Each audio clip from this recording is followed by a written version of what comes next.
IT ರಾಜಕೀಯಕ್ಕೆ ಸಂಬಂಧಿಸಿದಂತೆ ಮಗದೊಂದು ಬ್ರೇಕಿಂಗ್ ನ್ಯೂಸ್ ಬರ್ತಾ ಇದೆ, ನೋಡೋಣ.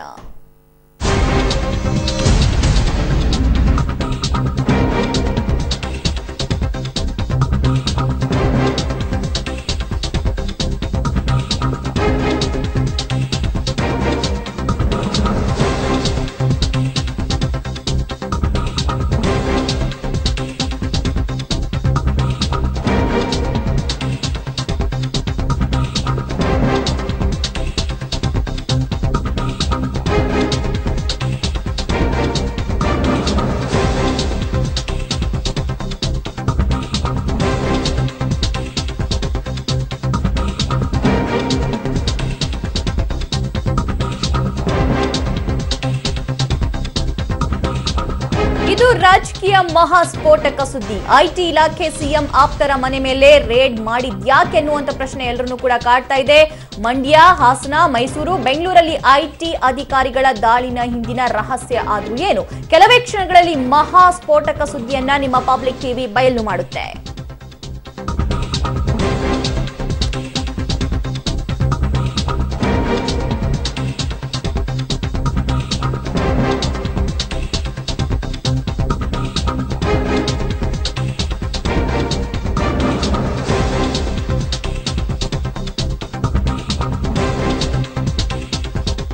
ಈ ರಾಜಕೀಯ ಮಹಾಸ್ಫೋಟಕ ಸುದ್ದಿ ಕುರಿತು ಮಗದೊಂದು ಬ್ರೇಕಿಂಗ್ ನ್ಯೂಸ್ ಬರ್ತಾ ಇದೆ, ನೋಡಿ.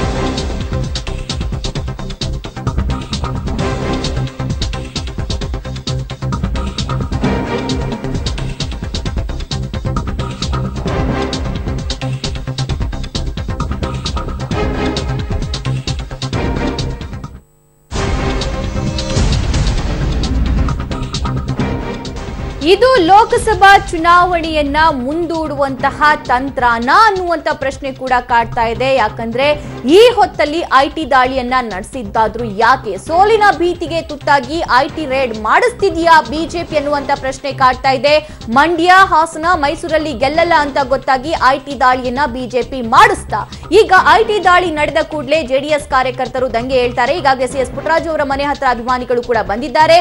ಗಲಾಟೆ ನಡೆಯುತ್ತೆ, ಇದನ್ನ ತೋರಿಸಿ ಕಾನೂನು ಸುವ್ಯವಸ್ಥೆ ಹದಗೆಟ್ಟಿದೆ ಅಂತ ಹೇಳಿ ಈ ಮೂಲಕ ಹಳೆ ಮೈಸೂರು ಭಾಗದಲ್ಲಿ ಚುನಾವಣೆ ಮುಂದೂಡುವಂತಹ ತಂತ್ರನ ಇದು. ಅಂದು ತಮಿಳುನಾಡಿನ ದಿನಕರನ್ ಕ್ಷೇತ್ರದಲ್ಲಿ ಮಾಡಿದಂತೆ ಇಂದು ಇಲ್ಲಿ ಕೇಂದ್ರ ಸರ್ಕಾರ ಮಾಡ್ತಿದ್ಯಾ ಅನ್ನುವಂತಹ ಪ್ರಶ್ನೆ ಕೂಡ ಕಾಡ್ತಾ ಇದೆ.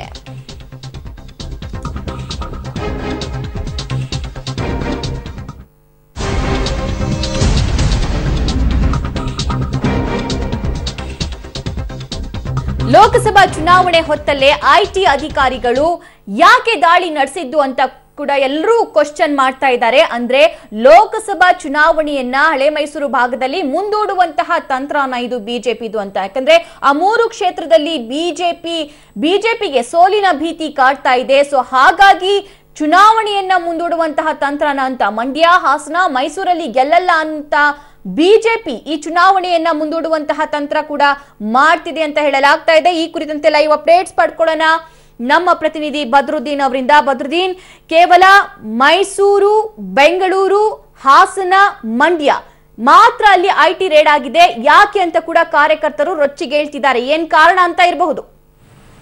ಸಭಾ ಅಂಥದ್ದೊಂದು ಅನುಮಾನ ಈಗ ಜೆಡಿಎಸ್ ಮತ್ತು ಕಾಂಗ್ರೆಸ್ ವಲಯದಲ್ಲಿ ಬರ್ತಾ ಇರುವಂಥದ್ದು.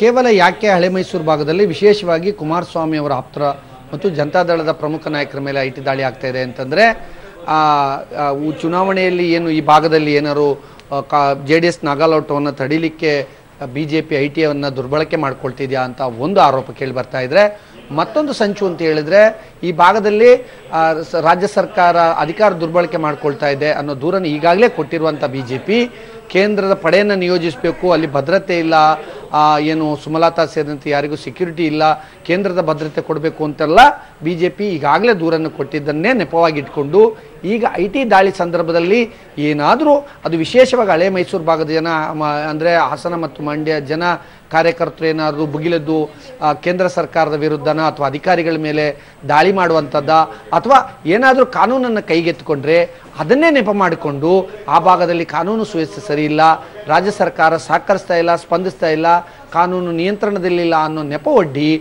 ಅಲ್ಲಿ ಆ ಚುನಾವಣೆಯನ್ನು ಮುಂದೂಡಲಿಕ್ಕೆ ಕೇಂದ್ರ ಸರ್ಕಾರ ಸಂಚನ ರೂಪಿಸಿದೆ, ವಿಶೇಷವಾಗಿ BJP ಸಂಚನ ರೂಪಿಸಿದೆ ಅನ್ನೋ ಆರೋಪಗಳು ಅಂತ ಗುಸುಗುಸು ಕಾಂಗ್ರೆಸ್ ಮತ್ತು JDS ಅಲ್ಲಿ ಹಬ್ತಾ ಇರುವಂಥದ್ದು. ಹಾಗಾಗಿ JDS ಮತ್ತು ಕಾಂಗ್ರೆಸ್ ನಾಯಕರು ಆತಂಕಗೊಳಗಾಗಿರುವಂಥದ್ದು, ತಮ್ಮ ಕಾರ್ಯಕರ್ತರಿಗೆ ಸಹನೆಯಿಂದ ಇರಬೇಕು ಅಂತ ಕರೆ ಕೊಡ್ತಾ ಇರುವಂಥದ್ದು. ಯಾಕೆಂತ ಹೇಳಿದ್ರೆ ಒಂದು ವೇಳೆ ಕಾನೂನನ್ನು ಕೈಗೆತ್ತಿಕೊಂಡ್ರೆ ಆ ಕಾರ್ಯಕರ್ತರು ಕೇಂದ್ರ ಸರ್ಕಾರದ ವಿರುದ್ಧ ಅಥವಾ ಮೋದಿ ವಿರುದ್ಧ ಆಕ್ರೋಶ ವ್ಯಕ್ತಪಡಿಸಿ IT ಇಲಾಖೆ ವಿರುದ್ಧನೇ ತಿರುಗಿ ಬಿದ್ದು ಆಕ್ರೋಶವನ್ನು ವ್ಯಕ್ತಪಡಿಸಿ ಕಾನೂನನ್ನು ಕೈಗೆತ್ತಿಕೊಂಡ್ರೆ ಇಂಥ ಒಂದು ಅಸ್ತ್ರವನ್ನು BJP ಬಳಸ್ಬೋದು ಅನ್ನೋ ಆತಂಕದಲ್ಲಿರುವಂಥ JDS ಮತ್ತು ಕಾಂಗ್ರೆಸ್ನ ನಾಯಕರು ಈ ವಿಚಾರವನ್ನು ಈಗಾಗಲೇ ಸೂಚ್ಯವಾಗಿ ತಮ್ಮ ಕಾರ್ಯಕರ್ತರಿಗೆ ಮನವಿ ಮಾಡುವಂಥ ಕೆಲಸವನ್ನು ಮಾಡ್ತಾ ಇದ್ದಾರೆ. ಹಾಗಾಗಿ ಇಂಥ ಒಂದು ಸಂಚನ್ನು BJP ರೂಪಿಸಿದೆಯಾ ಅನ್ನೋ ಅನುಮಾನಗಳು ವ್ಯಕ್ತವಾಗ್ತಾ ಇರುವಂಥದ್ದು. ಸಭಾ ಓಕೆ, ಈ ಹಿಂದೆ ತಮಿಳುನಾಡಿನ ದಿನಕರನ್ ಕ್ಷೇತ್ರದಲ್ಲಿ ಆಗಿರುವಂತಹ ಘಟನಾವಳಿ ಅಂದ್ರೆ ಚುನಾವಣೆಯನ್ನ ಮುಂದೂಡಿದ್ದು ಅದೇ ರೀತಿಯಾಗಿರುವಂತಹ ಸಿಚುವೇಶನ್ ಇಲ್ಲೂ ಕೂಡ ಆಗಬಹುದು ಅಂತ ಅನ್ಸುತ್ತಾ ಭದ್ರುದ್ದೀನ್? ಹಾಗಾಗಿ ಯಾಕೆಂತ ಹೇಳಿದ್ರೆ ಅಂತ ಒಂದು ನಿರೀಕ್ಷೆಯೊಂದಿಗೆ IT ದಾಳಿ ಮಾಡಿಸ್ತಾ ಇರ್ಬೋದು ಅನ್ನೋದು JDS ಮತ್ತು ಕಾಂಗ್ರೆಸ್ ನಾಯಕರ ಅನುಮಾನ. ಯಾಕೆಂತ ಹೇಳಿದ್ರೆ IT ದಾಳಿ ಮಾಡಲಾಗ್ತಾ ಇದೆ, ಮಾಡ್ತಾರೆ ಅನ್ನೋದನ್ನ ನಿನ್ನೆನೆ ಮುಖ್ಯಮಂತ್ರಿಗಳು ಸೂಚ್ಯವಾಗಿ ತಿಳಿಸಿದ್ರು. ಹಾಗಾಗಿ ಇಲ್ಲಿ ಅಧಿಕಾರಿಗಳು ಬಂದು ಕೇವಲ ಹಳೆ ಮೈಸೂರು ಭಾಗದಲ್ಲಿ ಅಧಿಕಾರಿಗಳು ಬೀಡು ಬಿಟ್ಟಿದ್ದಾರೆ, ದಾಳಿ ನಡೆಯುತ್ತೆ, ಈ ದಾಳಿ ಮಾಡಿ ನಮಗೆ ಡಿಸ್ಟರ್ಬ್ ಮಾಡುವಂಥ ಕೆಲಸವನ್ನ ಕೇಂದ್ರ BJP ಮಾಡತ್ತೆ ಅನ್ನೋದನ್ನ ನಿನ್ನೆನೆ ಸೂಚ್ಯವಾಗಿ ಕುಮಾರಸ್ವಾಮಿ ಹೇಳಿದರು. ಅದರ ಅರ್ಥ ಅವ್ರಿಗೆ ಈಗಾಗಲೇ ಒಂದು ಸುಳಿವಿದೆ, ನಮ್ಮನ್ನ ಟಾರ್ಗೆಟ್ ಮಾಡಿಕೊಂಡಿದ್ದಾರೆ, ಹಾಗಾಗಿ ನಾವು ಹುಷಾರಾಗಿರೋದು ಒಳ್ಳೆಯದು ಅನ್ನೋದನ್ನ ಅವರು ಒಂಥರ ನಿನ್ನೆ ಇಂಡಿಕೇಟ್ ಮಾಡಿದ್ದಾರೆ. ಹಾಗಾಗಿ ಇದೊಂದು ನಿರೀಕ್ಷಿತ ದಾಳಿ. ಬಹುಶಃ ದೇಶದಾದ್ಯಂತ ನಡೆಯುವ ಎಲ್ಲ IT ದಾಳಿಗಳು ಅನಿರೀಕ್ಷಿತವಾಗಿರ್ತವೆ, ಯಾವುದೇ ಸುಳಿವುಗಳು ಸಿಗಲ್ಲ. ಸುದ್ದಿ ಕೊಟ್ಟು ಅಥವಾ ಮಾಹಿತಿ ನೀಡಿ ದಾಳಿ ಮಾಡಿದ್ರೆ ಅದು ದಾಳಿ ಅಂತ ಆಗಲ್ಲ. ಹಾಗಾಗಿ ಇದು ನಿರೀಕ್ಷಿತ ದಾಳಿ. ನಿನ್ನೆ ದಿನವಿಡೀ ಈ ವಿಚಾರ ಚರ್ಚೆ ಆಗಿದೆ. ನಾಳೆ IT ರೈಡ್ ಆಗತ್ತೆ ಅಂದ್ರೆ ಸುಳಿವು ಸಿಕ್ಕಿದೆ ಅಂದಮೇಲೆ ಅದು IT ರೈಡಿಗೆ ಯಾವುದೇ ಮಹತ್ವ ಇರೋದಿಲ್ಲ. ಹಾಗಾಗಿ ಇವೆಲ್ಲವೂ ರಾಜಕೀಯ ತಂತ್ರಗಾರಿಕೆ ಇರ್ಬೋದೇನೋ, ರಾಜಕೀಯವಾಗಿ ಅಣಿಲಿಕೆ ಮಾಡ್ತಿರುವಂತ ತಂತ್ರಗಾರಿಕೆ ಇರ್ಬೋದೇನೋ ಅನ್ನೋದು ರಾಜಕೀಯ ಪಡಸಾಲೆಯಲ್ಲಿ ಆಗ್ತಿರುವ ಚರ್ಚೆ. ಸಭಾ ಈ ಸುಳಿವಿನ ಬೆನ್ನಲ್ಲೇ ಎಲ್ಲಾ ಮಾಹಿತಿಗಳು ಕೂಡ ನಿಜವಾಗ್ತಾ ಹೋಗ್ತಾ ಇದೆ ಭದ್ರುದ್ದೀನ್. ಕೇವಲ ಇದು ಬಿಗಿನಿಂಗ್ ಅಷ್ಟೇ, ಇನ್ನೂ ಕೂಡ ಮೈತ್ರಿ ಸರ್ಕಾರದ ನಾಯಕರಿಗೆ ಈ ಶಾಕ್ ಕಾದಿದೆ ಅಂತ ಹೇಳಬಹುದಾ, ಅನ್ಕೋಬಹುದಾ? ಒಂದು ಇದು ಇಲ್ಲಿಗೆ ನಿಲ್ಲುವಂತ ಸಾಧ್ಯತೆಗಳು ಕಡಿಮೆ. ಕಳೆದ ಬಾರಿಯ ವಿಧಾನಸಭಾ ಚುನಾವಣೆ ಸಂದರ್ಭದಲ್ಲೂ ಕೂಡ ಆಯ್ದ ಕೆಲವು ಸೀಮಿತವಾದಂಥ ಅಭ್ಯರ್ಥಿಗಳ ಮನೆಗಳ ಮೇಲೆ ದಾಳಿ ಮಾಡಿರುವಂಥದ್ದನ್ನು ನಾವು ರೀಕಾಲ್ ಮಾಡ್ಕೋಬಹುದು. ಯಾವಾಗ ಆಡಳಿತಾರೂಢ ಕೇಂದ್ರದ BJP ಸರ್ಕಾರದ ಆಡಳಿತಾರೂಢ BJP ನಾಯಕರ ಮನೆಗಳ ಮೇಲೆ ದಾಳಿಗಳಾಗಲ್ಲ, ಕೇವಲ ಯಾರು ವಿರೋಧ ಪಕ್ಷಗಳಲ್ಲಿದ್ದಾರೆ ಅವ್ರಗಳ ಮನೆಗಳ ಮೇಲೆ ದಾಳಿ ಹೆಚ್ಚಾಗಿ ಆಗಿರುವಂಥದ್ದನ್ನು ನಾವು ಕಳೆದ ಚುನಾವಣೆಯಲ್ಲಿ ನಾವು ಕಂಡಿದ್ದೇವೆ. ಅದನ್ನೇ ಇದು ಮುಂದುವರಿಸ್ಕೊಂಡು ಹೋಗ್ಬೋದೇನೋ ಅನ್ನೋ ಆತಂಕ JDS ಮತ್ತು ಕಾಂಗ್ರೆಸ್ ನಾಯಕರು. ಒಂದಂತೂ ಸತ್ಯ, ನಮಗೆ ಭರವಸೆ ಇದೆ ಈ ದೇಶದ IT ಇಲಾಖೆ ಮೇಲೆ, IT ಅಧಿಕಾರಿಗಳು ಹಾಗೆ ಒತ್ತಡಕ್ಕೆ ಮಣಿದು ಮಾಡಲಾರರು ಅನ್ನೋದು ನಮ್ಮ ನಿರೀಕ್ಷೆ. ಹಾಗಾಗಿ ಒಂದು ವೇಳೆ ಆ ರೀತಿ ಅವರು ಮಾಡಿದ್ದೇ ಆದ್ರೆ ಖಂಡಿತವಾಗಿ ಆ ಒಂದು ಸ್ವಾಯತ್ತ ಸಂಸ್ಥೆಯ ಗೌರವ ಕಡಿಮೆ ಆಗತ್ತೆ. ಅದು ನಮ್ಮ ಇತರರಿಗಿರುವಂತ ಆತಂಕ. ರಾಜಕೀಯ ಪಕ್ಷಗಳ ಕೆಸರಾಚ ಒಂದೆರಡು ಕಡೆ ಇರಲಿ ಸಭಾ, ಯಾಕೆಂತ ಹೇಳಿದ್ದು ಪರಸ್ಪರ ರಾಜಕೀಯವಾಗಿ ಹೇಳಿಕೆ ಪ್ರತಿ ಹೇಳಿಕೆಗಳು ಟೀಕೆಗಳು ಮಾಡ್ತಾ ಹೋಗ್ತಾ ಇರ್ಬೋದು, ಅದು ಸಹಜ. ಆದ್ರೆ IT, CBI ಅಂತ ಸ್ವಾಯತ್ತ ಸಂಸ್ಥೆಗಳೇನು ಈ ತರ ಪಕ್ಷಪಾತಿ ಧೋರಣೆಯನ್ನ ಮಾಡ್ತಾ ಇದೆ ಅನ್ನೋದು ಜನರಲ್ಲಿ ಬಂದ್ರೆ ಅದ್ರ ಮೇಲೆ ಇರುವ ವಿಶ್ವಾಸ ಕಡಿಮೆ ಆಗತ್ತೆ. ಹಾಗಾಗಿ ಸಹಜವಾಗಿ ನಮ್ಮ ದೇಶದ ಈ ವ್ಯವಸ್ಥೆಗೆ ಧಕ್ಕೆ ಬರುವಂತ ಕೆಲಸ ಆಗತ್ತೆ, ಆ ವಿಶ್ವಾಸ ಕಡಿಮೆ ಆಗ್ತಾ ಬರುತ್ತೆ. ಅಂಥದ್ದು ಆಗಬಾರದು, ಆಗಲಾರದು ಅನ್ನೋದು ಬಹುತೇಕ ನಾಗರಿಕರ ಆಶಯ ಮತ್ತು ನಿರೀಕ್ಷೆ. ಸಭಾ ಓಕೆ ಭದ್ರುದ್ದೀನ್, ಥ್ಯಾಂಕ್ ಯು ನಿಮ್ಮೆಲ್ಲ ಲೈವ್ ಅಪ್ಡೇಟ್ಸ್ಗೆ.